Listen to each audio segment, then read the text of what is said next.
Alors, Isabelle, pour commencer, est-ce que tu peux te présenter?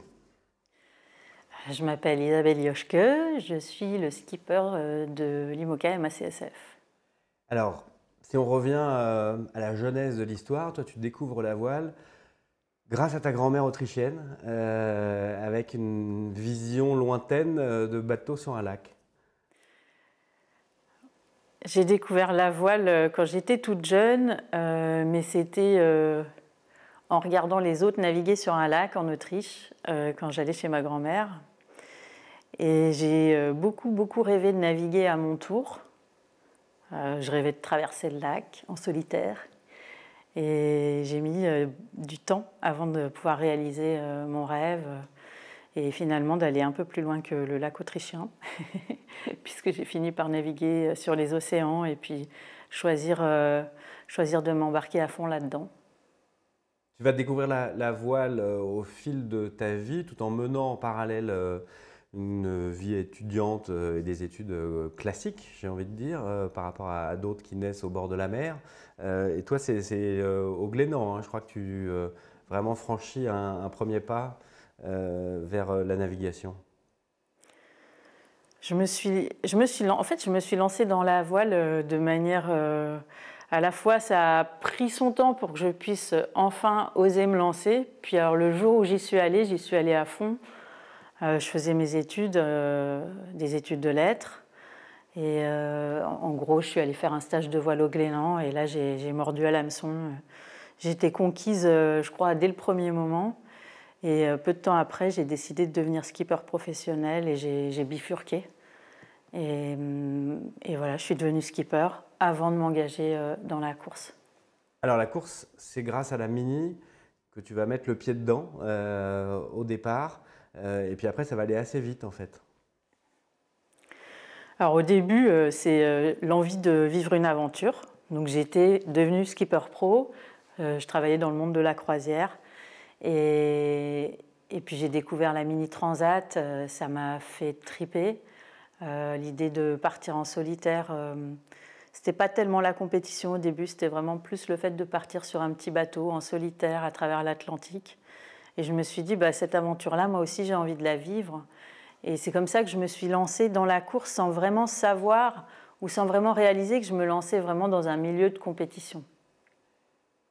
Et ensuite, après la Mini et la découverte de tout ce que ça comporte, la compétition et la course au large, à partir de quand naît une idée de Vendée Globe? L'idée du Vendée Globe, alors elle m'a été suggérée assez tôt. Finalement, je crois qu'après ma première Mini Transat, il y a déjà des gens qui sont venus me dire est-ce que ça ne te dirait pas de monter un projet de Vendée Globe. J'étais jeune, je devais avoir 28 ans et j'avais très peu d'expérience du large. J'avais l'expérience de ma Mini Transat et c'est à peu près tout. Je me sentais pas assez aguerrie en fait pour me lancer dans un tel projet. Donc au début, ça me faisait un peu peur.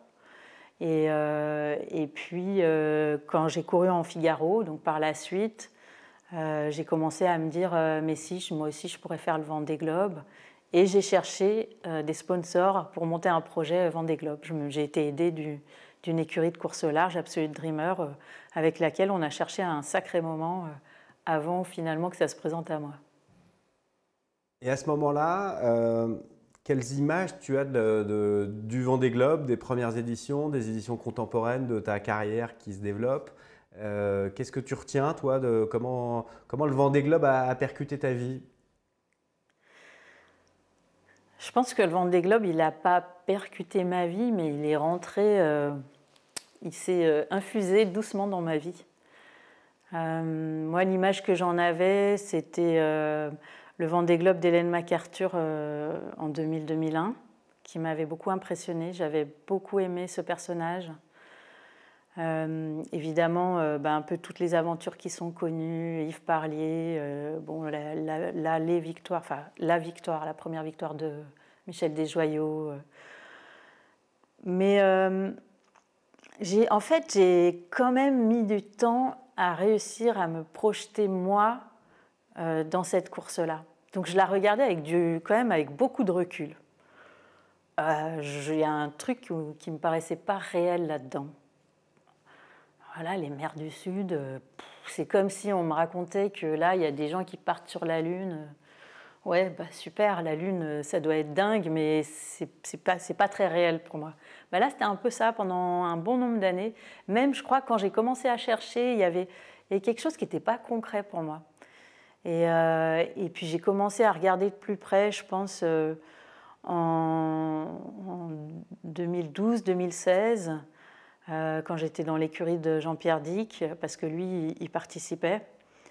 Et là, j'ai commencé à voir le truc avec sa dimension, le côté, c'est l'aventure ultime, c'est dangereux, c'est dur, mais c'est dingue. Enfin, il y a un peu tout ça qui devenait plus réel devant mes yeux. Et je pense que, en fait, je pense que j'ai mis encore plus de temps à me sentir vraiment, vraiment prête intérieurement à y aller. Ça a été peut-être la dernière étape. Et alors, une fois cette dernière étape franchie, tu vas construire un projet pour le Vendée Globe 2020. Et bien, en fait, ce qui s'est passé, c'est presque ça. Ça a été un concours de circonstances assez étonnant, comme ça arrive souvent dans la vie. C'est qu'un jour, je suis allée naviguer sur un ultime, sur un trimaran de 30 mètres avec Yves Le Blévec, juste pour faire une sortie avec le team, pour me faire plaisir. Et en faisant cette sortie, je me suis dit, moi, je crois que je suis prête, en fait. Moi aussi, je peux skipper un gros bateau. Mais à l'époque, il n'était pas du tout question que mon sponsor me propose d'aller sur le Vendée Globe. Et puis moi, j'avais arrêté de chercher parce que j'avais tellement cherché par le passé que j'étais un peu découragée. Et ce qui s'est passé, c'est que quelques semaines après cette petite remarque intérieure que je me suis faite, mon sponsor, qui était Generali à l'époque, m'a proposé de démarrer un projet Vendée Globe pour l'édition suivante. Donc en fait, ça s'est donné à moi, c'est pas à moi qui ai monté ce projet-là, il est venu tout seul. Raconte-nous cette édition 2020, qu'est-ce que tu en gardes je ne sais pas, le chenal sur l'eau, sur un bateau, sur une course qui s'annonce, et puis après la course qui commence et qui devient, au bout quand même d'un petit moment de course, un peu plus difficile.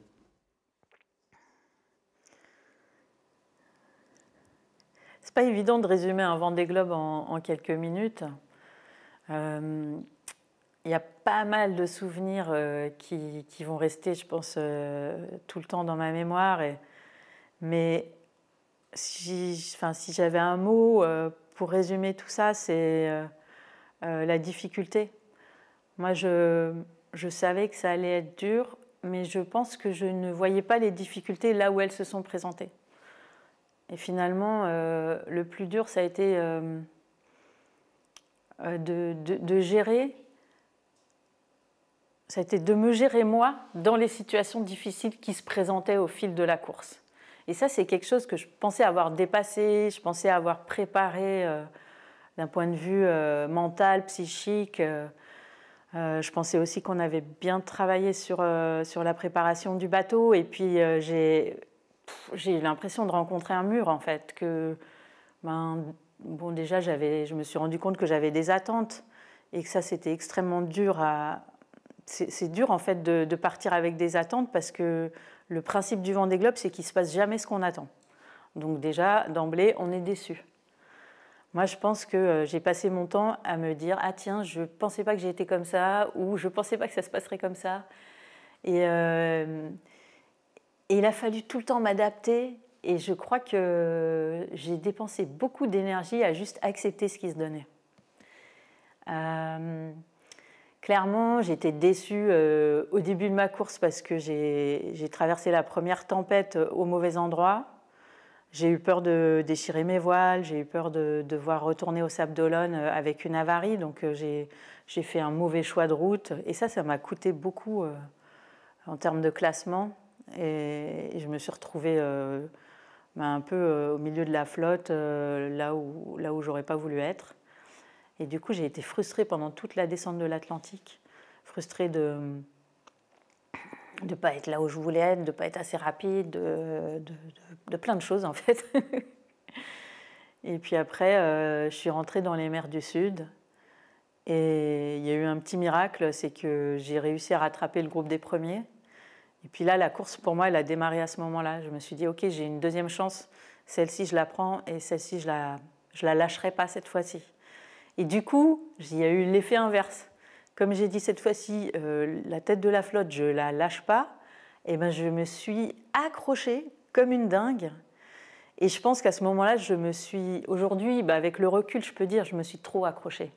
Parce que j'y ai mis vraiment toute mon énergie, toutes mes tripes. Et j'ai fait une super remontée des mers du Sud. J'ai été fière de moi, mais j'ai laissé énormément d'énergie. Et je pense qu'il y a eu un côté où je me suis bien sacrifiée là-dedans pour surtout pas lâcher le top 10. Je m'accrochais au top 5, je savais que c'était faisable.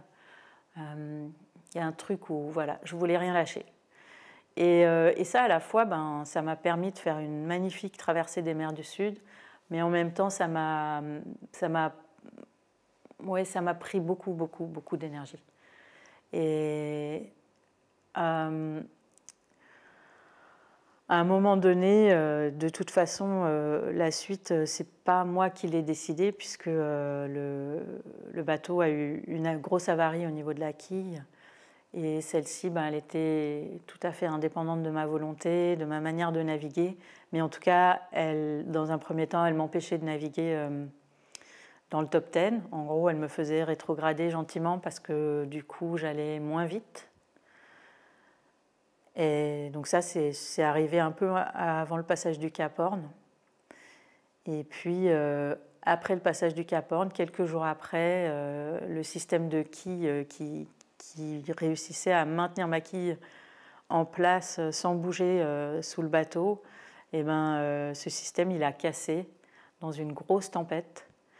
Et là, j'ai immédiatement su que la course tout court était compromise. Donc, il y a eu un petit côté, une belle dégringolade à la fin. C'était extrêmement violent, j'imagine que l'histoire s'arrête comme ça?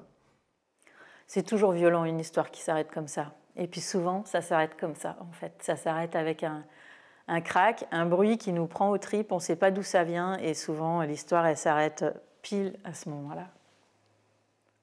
Pour autant, après avoir réparé au Brésil, choisi de boucler quand même ce tour du monde. C'était pour finir l'histoire, c'était pour digérer, c'était pourquoi? Si j'ai choisi de finir, déjà, j'ai pas décidé tout de suite que j'allais terminer mon parcours hors course. Sur le moment, je crois que j'étais tellement en colère, j'avais tellement dépité que je me suis dit, si c'est ça, je laisse le bateau au Brésil. Un peu en mode, si c'est ça, je rentre en avion. Et puis, il s'est passé quand même pas mal de jours avant que j'atteigne le Brésil. Ça m'a laissé le temps de réfléchir, de prendre du recul, d'accepter la situation. Et là, je me suis rendu compte, mais c'est venu tout seul, que c'était pas possible que je rentre en avion. En fait, c'était pas possible que je ne ramène pas, que je rentre pas avec mon bateau à la maison.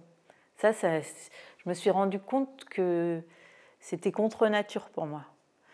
Et donc, la décision, je l'ai vraiment prise pour moi. Je ne l'ai pas prise pour mon entourage. C'était pour finir cette histoire entre moi et mon bateau. J'allais terminer ce petit bout hors course. Est-ce que cette fin brutale de cette édition a nourri ton envie de repartir sur le cycle suivant? Comment ça s'est passé? Paradoxalement, mon envie de repartir n'a rien à voir avec le fait que j'ai abandonné sur ma première édition du Vendée Globe. Ça n'a rien à voir. Aujourd'hui, j'ai parfaitement bien digéré ce qui a été vécu en 2020.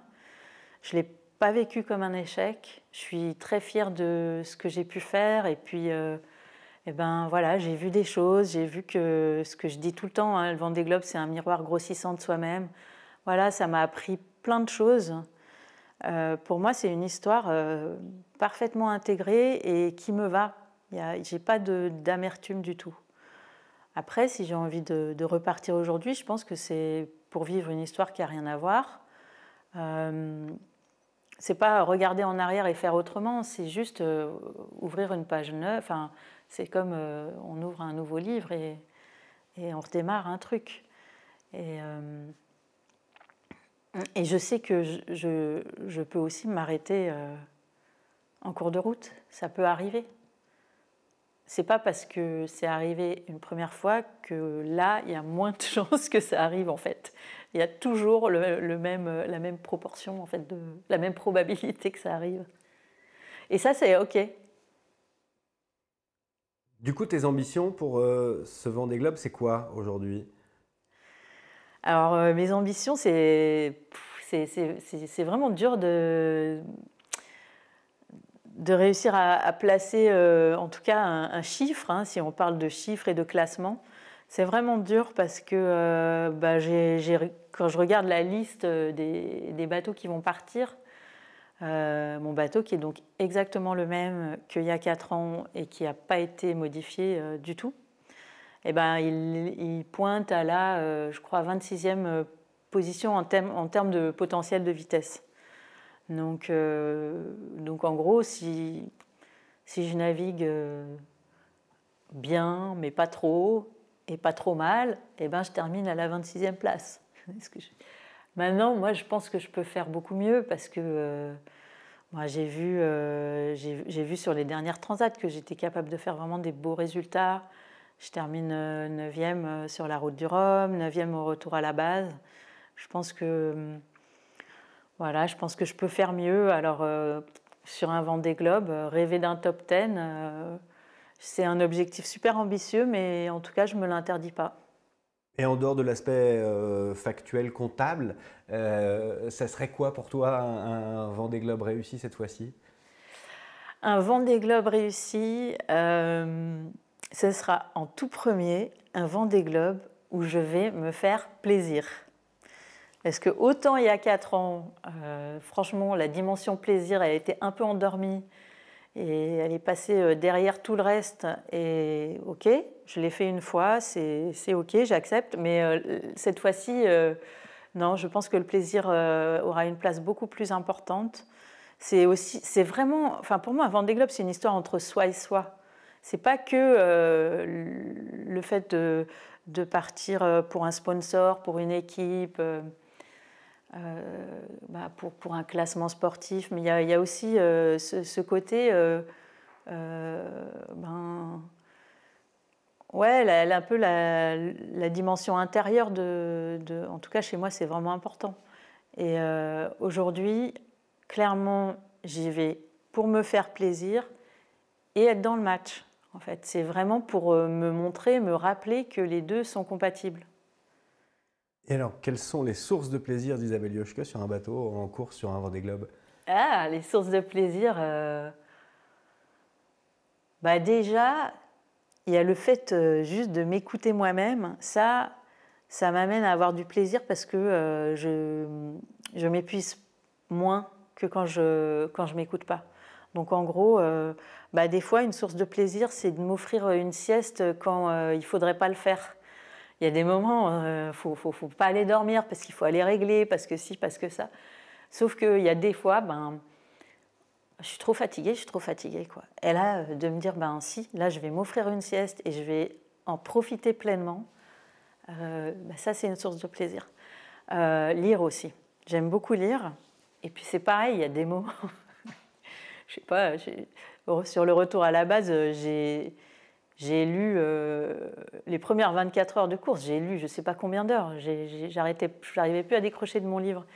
Et il y avait un côté de moi qui se disait « Oh là, ça se fait pas quand même de lire en compétition ». Et puis en fait, j'ai rechargé les batteries parce que je me suis fait du bien et j'ai fait, je crois franchement, c'était la meilleure course de toutes les courses en IMOCA que j'ai faites. Donc il y a la lecture, il y a écouter des podcasts, il y a cuisiner des petits plats. Alors toujours avec les moyens du bord, mais moi j'aime bien cuisiner avec ce que j'ai.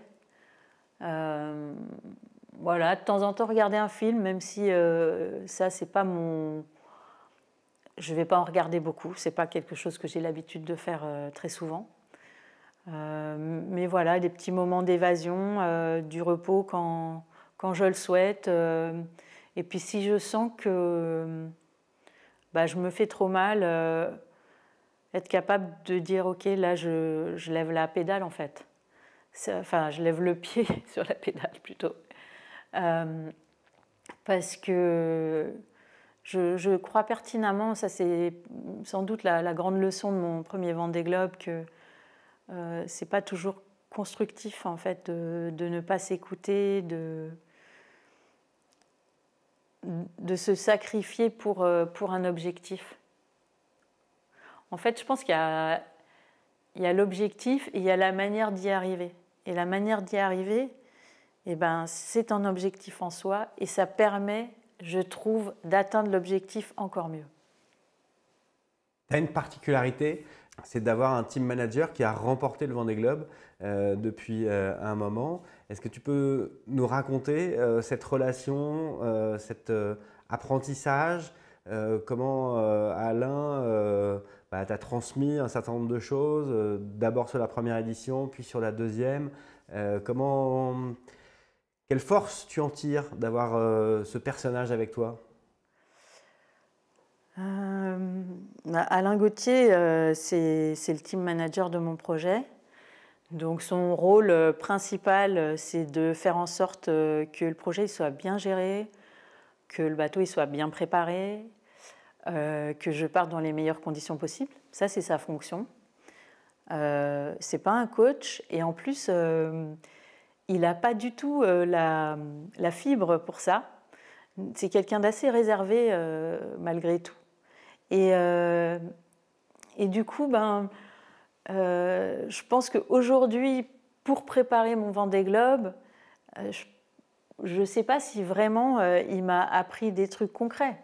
Le fait de naviguer avec lui, ça m'a appris des choses. Mais aujourd'hui, d'être à ses côtés, ça me permet surtout de déléguer, de me concentrer sur la partie sportive, sur en fait la partie qui incombe au skipper. Maintenant, je pense que Alain, c'est le premier à dire que les bateaux d'aujourd'hui n'ont rien à voir avec les bateaux sur lesquels lui, il a navigué quand il a gagné. Que lui, aujourd'hui, même une traversée de l'Atlantique, ça ne lui ferait pas plaisir sur un IMOCA à foil. Donc je crois qu'il mesure parfaitement la difficulté, l'inconfort que ça représente de naviguer sur des bateaux comme les nôtres aujourd'hui. Et que...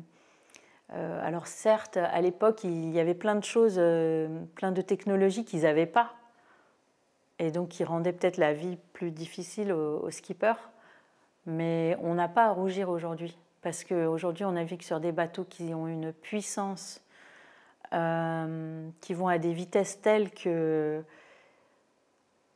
c'est vraiment pas facile juste de rester à bord et de réussir à faire son parcours. Et ça, je crois que tout le monde en est conscient aujourd'hui dans le monde de la course.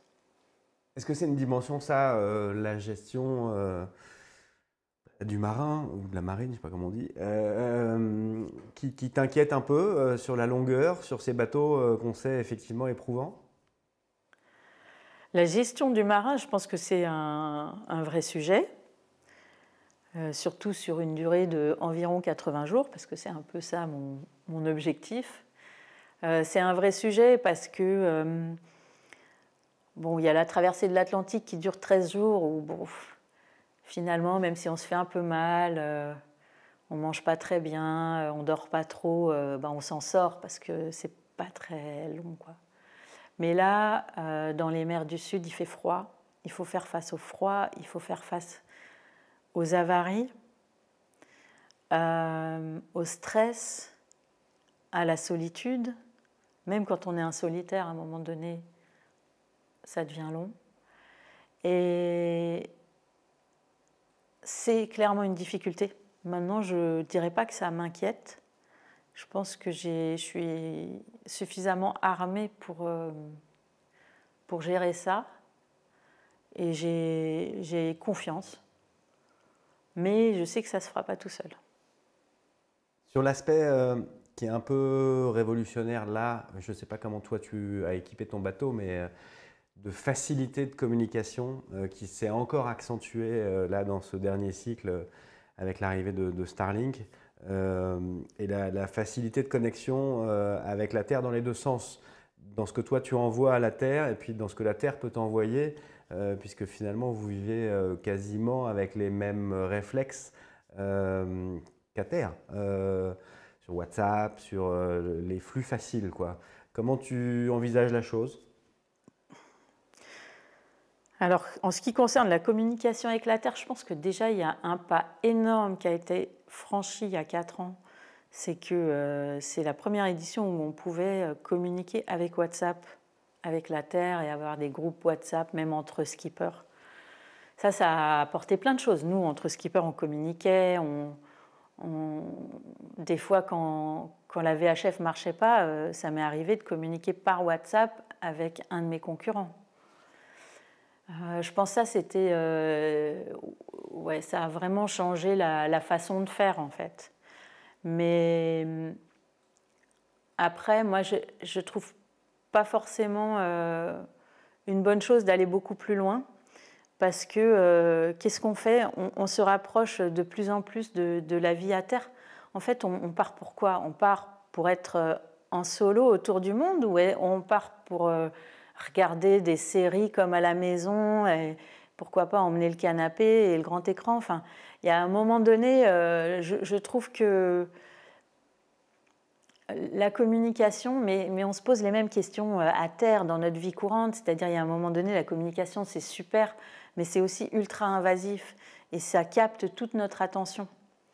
Donc oui, ça peut soutenir, ça peut nous apporter de l'aide technique, aussi de savoir qu'on peut appeler quelqu'un, on peut appeler sa famille facilement et tout, c'est vraiment chouette. Et quand on est tout seul, il y a des moments où on est content de l'avoir, ça je reconnais. Maintenant, moi j'ai vraiment pas envie d'oublier que ce tour du monde, je vais le faire toute seule, j'y vais pour être seule avec les éléments. Et si je passe mon temps à chatter, il y a un truc qui sera moins là. Et ouais, la question se pose, pourquoi on part? Est-ce qu'on part juste pour faire une grande régate? Ouais, ok, alors on peut emmener le grand écran.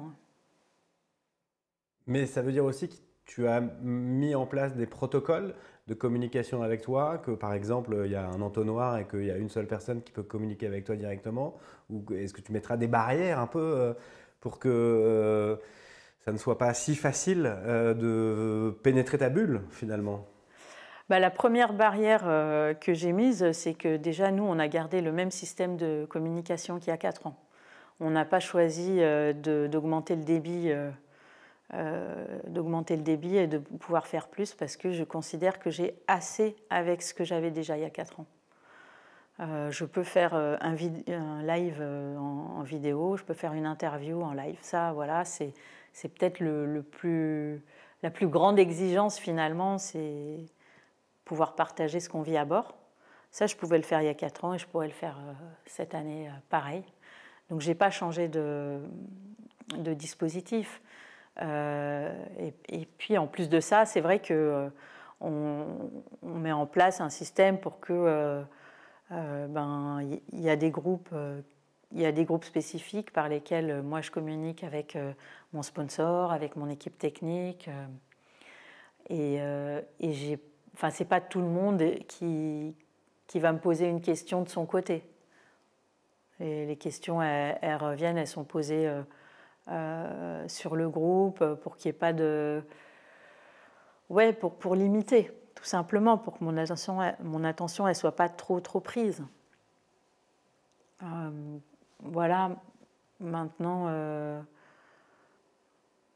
Après, je ne peux pas couper non plus couper la communication totalement, ça ne marche pas en fait, sinon, je sais pas, il faut faire une autre course. Là, c'est quand même le Vendée Globe, donc il y a un minimum... de toute façon que je dois faire. Et que tu fais avec plaisir, la notion de partage, de récit de tes aventures, c'est quelque chose qui t'anime? Alors moi, ce que j'adore partager, c'est les enregistrements audio que je fais et avec lesquels on fait des podcasts. Et là, je me fais énormément plaisir. J'aime bien partager les photos, les vidéos, mais pour moi, c'est pas le premier média qui va m'inspirer. Et j'adore raconter. En fait, je fais des enregistrements, je les envoie à terre, et puis j'ai une super équipe qui fait des méga podcasts qui sont ensuite diffusés au fil du Vendée Globe. Et ça, je me régale, hein, vraiment. Et alors sur l'aspect météo, pareil, hein, de la facilité des flux et donc de la capacité à compulser de la donnée, de la prévision, du routage. Est-ce que tu peux nous raconter un peu, toi, tes protocoles, ton fonctionnement classique de météo sur un jour lambda sur le Vendée Globe? Alors, mon fonctionnement classique sur un jour lambda, déjà, je suis calée sur le temps universel, l'heure universelle. Donc, c'est pas facile parce que je suis calée à la fois sur l'heure universelle et en même temps sur le soleil, le jour, la nuit de là où je me trouve. Mais en gros, à partir de, je ne sais plus quelle heure, mais à 5 heures TU, il va y avoir le premier fichier météo de la journée qui va sortir. Donc là, quel que soit s'il fait nuit ou s'il fait jour, peu importe, là je vais aller télécharger mon fichier. Donc en fait, ma journée, en gros, elle est ponctuée de moments où je sais qu'il y a des fichiers solides, enfin des fichiers qui sont fiables, qui vont sortir. Et à ces moments-là, à moins que je sois en plein dans une manœuvre, j'essaye de les télécharger et de faire tourner un routage ou des routages. Et à partir de là, je remets en question la stratégie que j'avais posée la veille. Donc je repose tout et je relance la réflexion. Et il y a des documents qui arrivent, parce qu'il y a des fichiers météo, mais il y a aussi d'autres types de documents qui arrivent à des heures données. Donc moi, en fonction des heures auxquelles ça arrive, je vais régulièrement à la table à cartes pour charger et pour affiner en fait la stratégie et pour vraiment la valider au fil de la journée ou de la nuit, parce qu'au final, que veut dire une journée? Dans le Pacifique, la journée elle dure 20 heures parce que c'est l'été là-bas. Les nuits sont très courtes. Donc pour moi, maintenant, une journée, c'est 24 heures, en gros. Cette partie stratégie, élaboration de ta route, météo, ça peut être quelque chose de très chronophage, puisque justement maintenant avec cette fluidification des flux, c'est quelque chose qu'on peut de manière un peu perpétuelle retravailler. Et quelle est la part de risque que ça induit pour vous d'être absorbé par ça et d'en oublier de gérer son bateau? C'est vrai que plus on a d'informations météo, plus ça demande du temps pour les traiter et pour les analyser, les comprendre et puis ensuite être sûr de sa stratégie. Et plus ça va, plus on a d'informations et plus ça nous prend du temps, ça c'est clair. Moi je pense qu'il y a des moments où ces dernières années où j'ai été complètement dédiée à la stratégie. Et je faisais tourner beaucoup de routages. Je me disais, mais j'en peux plus de faire tourner des routages. Mais c'était la bonne chose à faire parce que c'était des situations très instables. Quand une situation est très instable, ça veut dire qu'elle va vite bouger. Et donc, il faut vite savoir quel est le nouveau scénario. Après, je pense effectivement qu'il faut se méfier et pas se retrouver pendant 80 jours à faire tourner des routages toute la journée parce qu'il y a un moment donné, c'est du temps qui n'est pas passé à régler les voiles, à se reposer, à prendre soin du bateau aussi, parce que c'est sûr que ça prend aussi beaucoup de temps sur un Vendée Globe. Donc il faut trouver le bon équilibre. Je crois il y a des moments où on est content d'avoir plein d'infos, et il y a des moments il faudra lâcher un peu le truc et me dire ok, voilà, là maintenant je vais dormir. C'est la notion de priorité, hein. C'est vachement intéressant, moi je trouve, ce truc des priorités. C'est que sur un Vendée Globe, bah, la priorité, c'est pas forcément d'aller vite. Enfin, c'est pas toujours d'aller vite. Il y a des moments, ça peut être autre chose. Il y a des moments, ça peut être de se reposer. Il y a des moments, ça peut être... et là, je le dis parce qu'il y a 4 ans, j'étais nulle là-dedans. C'était faire autre chose, penser à autre chose et voilà, faire une pause, quoi. Il y a des moments, c'est faire de la stratégie. Il y a des moments, c'est manœuvrer. Enfin, vraiment, il y a ce truc-là où bah, pour réussir à trouver quelle est quelle est la priorité du moment, il ne faut pas avoir mis toute son énergie ailleurs, donc il faut s'économiser. Ça, c'est quelque chose qui, pour moi, est fondamental, en fait. De rester bien aligné en moi-même pour avoir la lucidité, en fait, de me dire, OK, là, c'est ça qu'il faut faire avant tout. J'accepte, ma foi, que le bateau aille un peu moins vite maintenant. Et je vais faire ma manœuvre un tout petit peu plus tard, parce que là, je pense qu'il y a un autre truc qui est plus prioritaire juste dans l'instant. Sur l'aspect, tu l'as dit, tu as été assez marqué par Ellen MacArthur qui ouvrait un champ de possibles, parce que pour la première fois, on voyait une si jeune fille d'un petit gabarit parvenir à gérer ces grandes machines. Et moi, je pense notamment au matossage de ces voiles, au transport de ces voiles, d'avant en arrière, à l'intérieur, dans la coque. Comment toi, tu gères ça physiquement, justement, parce que c'est l'une des clés. Est-ce que tu as des trucs, des astuces? Est-ce que tu as mis des palans à droite à gauche pour pouvoir bouger ces voiles de 80 kg d'un bord à l'autre?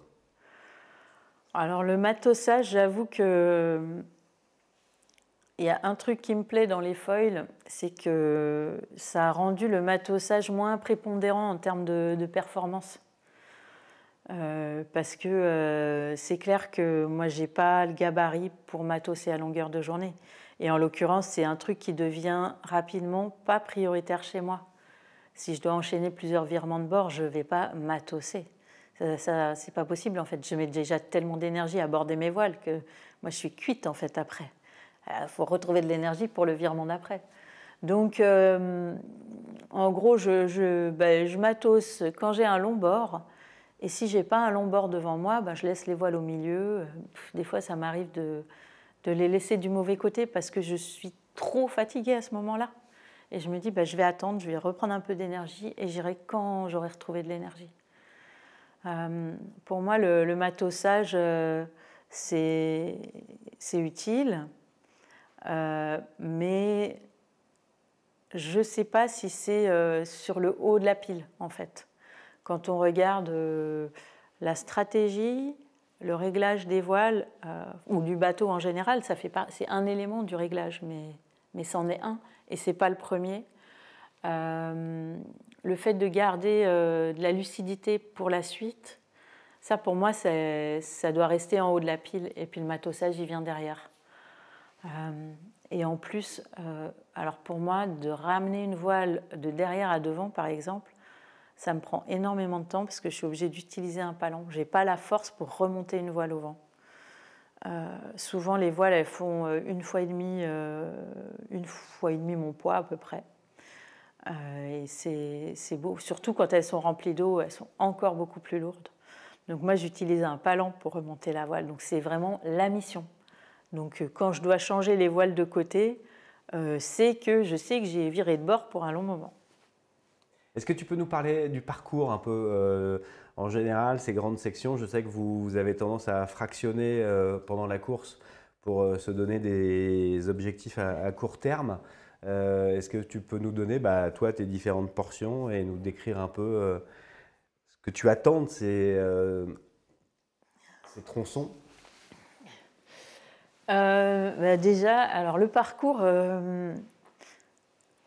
c'est assez facile, je trouve, de le diviser, surtout quand on a déjà fait le Vendée Globe, qu'on sait là où potentiellement ça peut être dur et là où ça peut être cool. Moi, je le diviserais, alors je ne sais pas en combien de morceaux, mais il y a des morceaux qui peuvent être très courts, mais qui sont importants, et il y a des morceaux qui peuvent être beaucoup plus longs, et notamment le plus court, je dirais que c'est les quelques jours après le départ, à peu près une semaine. Donc la première semaine, pour moi, c'est un moment très important parce que c'est là où je vais rentrer dans ma course, où je vais juste réaliser que je suis partie sur le Vendée Globe. Ça, je sais que c'est pas du tout facile et on a beau se préparer avec des préparateurs mentaux et tout. Ouais, en fait, juste, tu ne sais pas comment ça va se passer. Il faut attendre d'y être et puis voilà, peut-être cette fois-ci, je le gérerai mieux que la dernière fois. Mais je sais que la dernière fois, il m'avait fallu quelques jours pour me dire, ok, ça y est, c'est bon, j'ai compris, je suis sur le Vendée Globe maintenant. Après, il y a la descente de l'Atlantique, qui est un moment, moi, que je trouve vraiment chouette parce que bon, on peut traverser des tempêtes, hein, ça c'est sûr.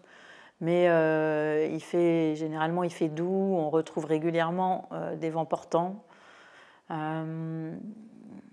C'est un endroit que je connais, en fait, l'Atlantique. J'ai descendu plusieurs fois, traversé plusieurs fois, donc je suis pas trop loin de la maison. Il y a un côté, c'est sympa, quoi. C'est la transition pour tranquillement aller vers les mers du Sud, où là, par contre, c'est complètement autre chose. Et après, il y a un passage symbolique, c'est le franchissement des 40e sud et le franchissement du cap de Bonne-Espérance. C'est l'un juste après l'autre, en gros. Là, ça y est, c'est un peu l'entrée dans un tunnel. Et le tronçon des mers du Sud, il peut se découper en plusieurs morceaux, mais pour moi, c'est un long tunnel où... globalement, chaque jour, il fait un peu plus froid parce qu'on fait une route qui va à chaque fois un peu plus vers le sud. Et le plus dur, ça peut être le Cap Horn. Donc en fait, on peut toujours se dire que le plus dur est à venir. C'est long, hein, la traversée des mers du Sud. Ça dure en tout, avant de refranchir les 40e, ça peut durer 40 à 50 jours en fonction. Donc c'est vraiment très très long. Il y a le Cap Horn. Ça, pour moi, c'est une vraie... là, c'est une porte. C'est presque une porte au sens propre parce que la météo, elle change complètement, en fait. Une fois franchi le cap, on rentre dans un autre monde, on rentre dans un autre océan, dans un autre climat. Enfin, pas un autre climat, mais en tout cas un autre schéma météorologique. Voilà, on est sorti du tunnel. Et puis après, il y a la remontée de l'Atlantique qui est géniale parce que chaque jour, on va un peu plus vers le nord. Et en même temps, c'est pas facile parce que on peut croire qu'on est sorti du danger, des difficultés. Et souvent, dans l'Atlantique Sud, il y a encore beaucoup, beaucoup, beaucoup de difficultés. Et là, souvent, on se dit « Ah non, c'est pas vrai. Non, je pensais que ça y est, c'était fini, les tempêtes. » Et non, il y en a encore. Donc, c'est le moment où je trouve, une fois qu'on a passé le Cap Horn, il y a plein d'espoir. Et puis, il y a aussi plein de déceptions, justement, parce que la réalité n'est pas toujours comme on peut l'espérer. Et puis après, le retour dans les Alizés. Je pense que retrouver la chaleur, c'est vraiment un truc, pour moi, symboliquement, qui est important. Et puis, une fois retrouver l'hémisphère nord, c'est les dernières semaines. Là, je dirais que c'est le dernier... Comment dire? C'est le dernier... faut s'accrocher jusqu'à l'arrivée, quoi. Voilà, avec un petit... peut-être une petite phase un peu chaude à l'arrivée, s'il y a une grosse tempête. Parce qu'au final, on peut toujours avoir... Enfin, c'est assez dingue, le Vendée Globe, on peut toujours se prendre un truc, et on l'a vu il y a 4 ans, on peut se prendre un truc la veille de l'arrivée. Il y a un truc qui fait très mal. Dernière question sur le Vendée Globe idéal pour toi, là, ça va ressembler à quoi? Le Vendée Globe idéal, c'est un Vendée Globe un peu comme ma dernière route du Rhum ou le retour à la base. C'est des courses où je me suis engagée à fond, mais pas au-delà de mes limites, et où j'ai fait les meilleurs résultats que j'avais fait en IMOCA jusque-là. Je pense que j'ai trouvé le bon curseur, je me suis fait plaisir. J'avais voilà, un minimum de confiance en moi. J'avais aussi de la confiance dans ce qui allait se passer. Et je crois que c'est ça que j'aurais envie de vivre, à nouveau. Bah, c'est tout ce qu'on te souhaite. Merci beaucoup.